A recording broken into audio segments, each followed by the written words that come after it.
ఖమ్మం నగరంలోని ఆరోగ్య ఆసుపత్రిలో జేమ్ కేర్ క్యాన్సర్ కేర్ ను ప్రారంభించారు. ఖమ్మం పరిసరాల్లో క్యాన్సర్ పేషెంట్లు ట్రీట్మెంట్ కోసం హైదరాబాద్ వెళ్లడం ఇబ్బందులకు గురి కావటం చూసి ఇక్కడ క్యాన్సర్ ఆసుపత్రిని ఏర్పాటు చేశామని వైద్యులు తెలిపారు. ఖమ్మం రూరల్ ప్రాంతాలలో ప్రతి నెల క్యాన్సర్ క్యాంపులను ఏర్పాటు చేసి క్యాన్సర్ పై అవగాహన కార్యక్రమాలు కూడా ఏర్పాటు చేస్తున్నామన్నారు. పేషెంట్ల వద్ద డబ్బు గుంజేందుకు క్యాన్సర్ ఆసుపత్రి ప్రారంభించడం లేదని సేవ చేసేందుకు ప్రారంభించామన్నారు.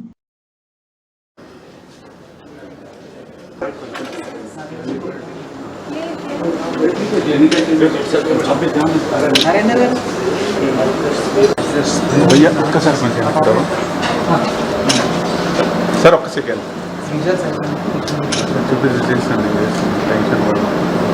కొంచెం ముందుకు రండి. ఓకే ఓకే సార్ కొంచెం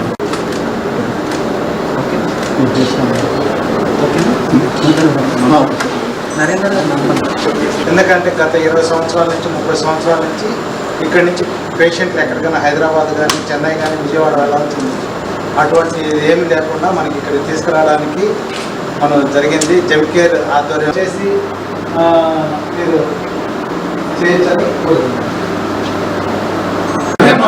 సార్ సార్ సార్ కొంచెం దగ్గర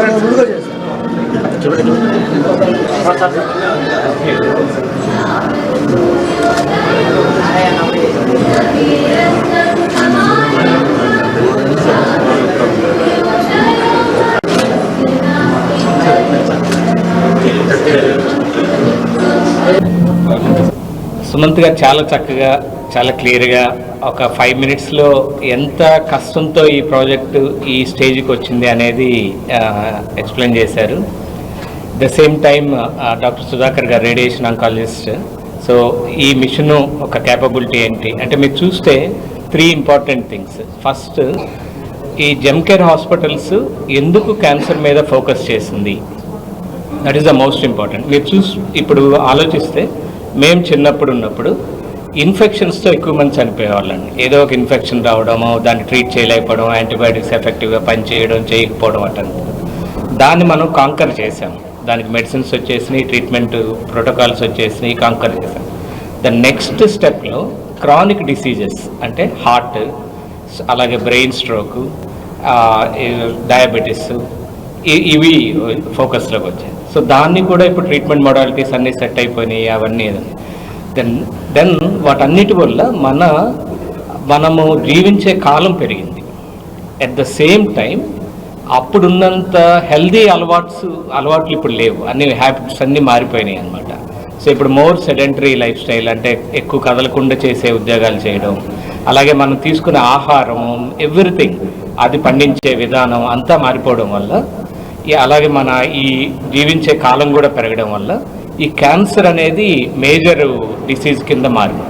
మన దగ్గరే కాదు, వరల్డ్ మొత్తం మీద మన దగ్గర ఇంకా ఎక్కువైంది. ఒక లాస్ట్ 1 yearలోనే 15 lakhs పీపుల్ క్యాన్సర్కి ఎఫెక్ట్ అయి ఉన్నారు ఇండియాలో.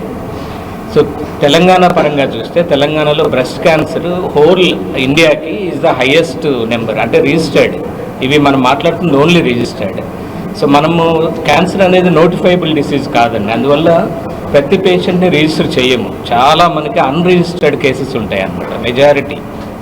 సో మనకు ఉన్నదానికంటే actual magnitude in the community చాలా ఎక్కువ. ఒకటి. సెకండ్, ఇందాక సుమంత్ గారు కానీ సుధాకర్ గారు కానీ చెప్పారు, మోస్ట్ ఇంపార్టెంట్ థింగ్ ఏంటంటే క్యాన్సర్ పేషెంట్స్కి మిగతా ఏ డిసీజ్ అయినా సరే మనం ఆ పర్టికులర్ ఏ పీరియడ్లో మనం ట్రీట్ చేసేస్తే, ఇప్పుడు even highest like heart attack వచ్చింది, 5 days మనం సర్జరీ చేసిన 5 రోజులు హాస్పిటల్లో ఉంటారు, తర్వాత 1 వారం 2 వారాలు ఉంటారు, తర్వాత ఆయన మర్చిపోతారు, మనం మర్చిపోతాం మెడిసిన్స్ కరెక్ట్గా వాడినంతసేపు. కానీ క్యాన్సర్ అలా కాదు. ఒకసారి వచ్చిందంటే ఏదో ఒక రకంగా అతన్ని ఫ్యామిలీని ఎఫెక్ట్ చేస్తూ ఉంటుంది.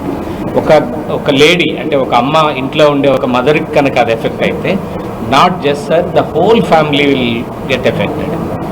తను వెళ్ళి మీరు చూడండి, ఒక ఎకనామిక్ యూనిట్ కింద చూస్తే ఒక ఫ్యామిలీని తను ఎఫెక్ట్ అయ్యింది, ఒక బ్రెస్ట్ క్యాన్సర్ వచ్చింది. చాలా ఈజీలీ ప్రివెంటబుల్ ఈ క్యాన్సర్. మన ముందు నుంచి వాళ్ళని ఎలా చూసుకుంటూ ఉండాలి, ఎలా ఎగ్జామిన్ చేసుకుంటూ ఉండాలని చెప్పి దాన్ని ఎర్లీ స్టేజ్లో కనుక మనము ఐడెంటిఫై చేస్తే, సర్జరీ చేసేస్తే దాని ఎఫెక్ట్ ఏముండదు, మిగతా డిసీజ్ లాగే నలిఫైబుల్, కానీ ఎక్కువ స్ప్రెడ్ అయి ఉంటుంది క్యాన్సర్. అప్పుడు కూడా వాళ్ళ పెయిన్ ఎలా తగ్గించాలి, ఇందాక పాలియేటివ్ కేర్ అన్నారు కదా, సో వాళ్ళ పెయిన్ ఎలా తగ్గించాలి, వీలైనంత కంఫర్టబుల్ లైఫ్ వాళ్ళకి ఎలా ఇవ్వాలి, ఇవన్నీ కూడా ఆ పాలియేటివ్ కేర్ కింద వస్తుంది. So from the prevention to the palliative care, ఈ చివరి నుంచి ఆ చివరి వరకు 360 degrees క్యాన్సర్ పేషెంట్స్కి కావాల్సినవి, both in terms of infrastructure, technology and people, అన్ని ఆస్పెక్ట్స్ని కవర్ చేయడం కోసం కష్టపడి జరిగిందే ఈ లాస్ట్ సుమంత్ గారు చెప్పినట్టు లాస్ట్ 6 years ఆ కసరత్తు.